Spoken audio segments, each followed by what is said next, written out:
What's up everyone, welcome back to ARTV. My name is John and it's time for a review of the third studio album by the Icelandic alternative band of Monsters and Men. This has been 4 years in the making, their first album since Beneath the Skin. This one is titled Fever Dream.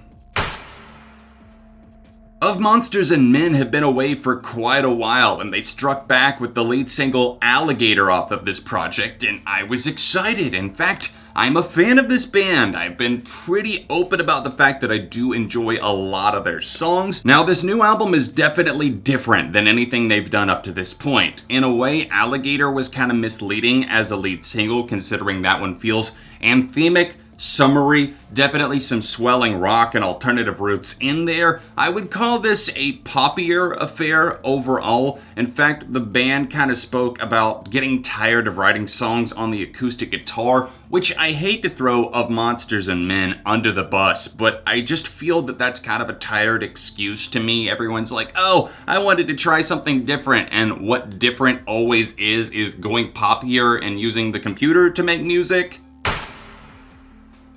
Is it fair to say that up to this point, most people probably knew Of Monsters and Men for kind of being this folky, alternative rock band that had a great knack for making a really catchy hook? There was always well-written lyrics. I mean, Little Talks is such a fantastic hit song. I love that that crossed over and truly broke out. It has a darker underlying meaning and message to it. And I feel that they accomplished a lot of great stuff in their first 2 records, despite the fact that it wasn't always groundbreaking. Now, moving into Fever Dream, I just feel that underwritten is probably a term that describes a lot of the tracks here. It just feels like there's a lot of empty spaces, and not that atmosphere can't be a great mood to bring to the table. It's just that when they do it here, it feels a bit relentlessly open, like I'm waiting for something to happen and it truly doesn't come. Now, the male lead vocalist in this band gets far more vocal time on this album than I feel comfortable with, I suppose. I always liked that they traded back and forth between the male and female vocals, and not that that never happens here, because obviously Alligator, we got Nana, I believe is her name, on the lead vocals on that one, sounding fantastic. There's a couple of moments where they switch back and forth, but for the most part, it's Ragnar, and I get really sick of it because I just don't find him all that interesting, and he carries a good majority of the tracks. I mean, the opening track and the closing track, we get Nana, and other than that, she's kind of sparse throughout. There's definitely guitars that kind of stir up in places. There's a few more soaring hooks on this record, but for the most part, I would describe this as being much more low-key, more ambient in places.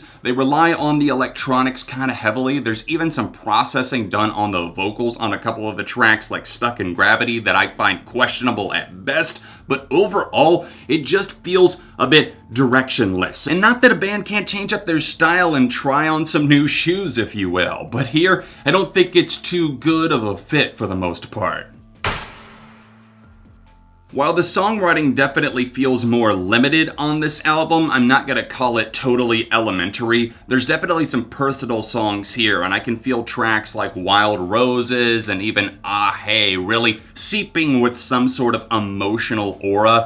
And that's a great thing that you can actually still collect something like that, even from kind of a broken project. But overall, I am feeling that the lyrics and the overall tension, just the mood, or even the fun that you had listening to Of Monsters and Men in the past, it's kind of absent here a little bit more often. I do think that some of the tracks needed a little extra something, maybe some more energy, maybe some better lyrics, maybe the production had some issues, but overall, it just seems that only a small handful of tracks actually feel connected to me, ones that feel solid from start to finish. To me, it's always a little bit of a letdown when you can see what the artist was probably envisioning when they set out to make a record, and then you listen to the final product, and it's like, it's a little disjointed, because I look to something like Under a Dome here, and I love the fact that it does feel mysterious. It's just that I don't think that they ever fully assembled the puzzle pieces. The synthesizer can be a great tool when utilized properly, and I have no issue with Of Monsters and Men dipping their toes into that electronic style of water, but But on some of the tracks that come to the forefront here, we hear Stuck in Gravity, which starts off well enough, but I can't help but feel that the synth tone is really cheesy when it kind of hits the breakdown part of the song. And then Ragnar's vocals, I don't know if they're auto-tuned or what sort of effect is thrown on there. And then the "my head is still an animal" calling back to their first album. That line just felt cheap to me, and so did the synth tone. Something about the song just kind of rubs me the wrong way. Waiting for the Snow is something that I appreciate a whole lot more. It does go for a more timid type of vibe, maybe like I'm going to have to climb this mountain, as Nana talks about on this one. And I like the fact that she kind of describes herself as the mountain, like waiting for the snow, because the snow falls on the peaks on the top of the mountain. And there's some interesting imagery going on there. I like that. The pacing is not always the problem. I have no problem with them doing slower, more ambient tunes, because Waiting for the Snow is proof that they can make it work. However, they aren't up to par on some of the later tracks on the album, like Sleepwalker, which really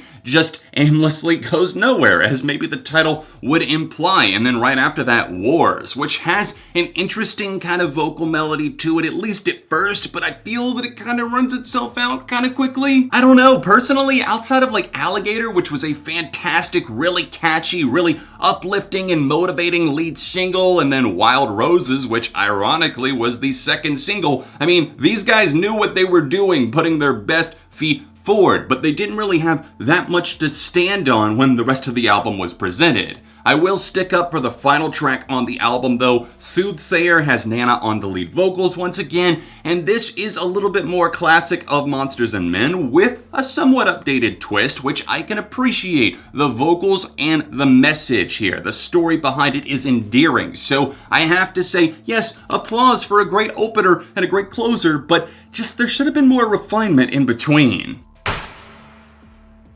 Overall, you can probably see that I was definitely let down by this album, and that's unfortunate. I do think that this band is very likable. I think that maybe this is just a misstep as they kind of continue to figure out what they want to do in the future as a band. This might not be the record that totally wins you over to getting into them, because I would easily recommend either of their other albums first. Fever Dream is a 2.5 out of 5 for me. Let me know your thoughts on Fever Dream by Of Monsters and Men in the comments section down below, and drop a like on the review while you're here. It's all just my opinion at the end of the day, so I'd love to hear about yours. Don't forget to hit that subscribe button and ring the bell so you don't miss out on my future uploads, and tap here if you want to see another Of Monsters and Men review. Socials can be found in the description down below, and I'll see you soon for more on ARTV.